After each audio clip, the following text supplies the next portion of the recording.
Békés Márta, táskaleltár. Tankönyv, csak a borítója, én semmit se tudok róla.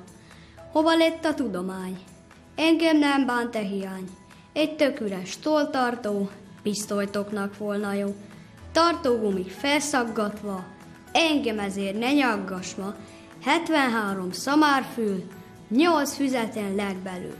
Kitört ceruzahegyek, 9, hogy pontos legyek. Radírmit körző átdöfött, találsz belőle 5-öt.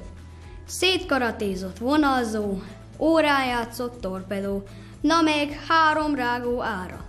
Szögmérő, deripityára, matchbox felé repetten, na hát, ezt hogy kerestem? Visszakapott visszajáró, pulóver a visszajáró, sonkás kenyér érintetlen, azt mondtam, megettem. Almacsutka már penészes, kérlek, ezért se légy mérges. Széjjel olvadt tejcsoki, veszni hagytam, tök ciki. Egy fel nem használ puska, meg hogy csíp engem a zsuska.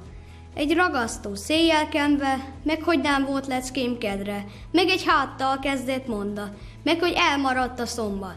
Na hát, ilyet már kilátott, még az intő is elázott, hogy nem hoztam a füzetet, meg az a sok üzenet, hát arról szól valahány, hogy a gyermekükre hány. Hanyag lennék, rágalom, cipelem a hátamon.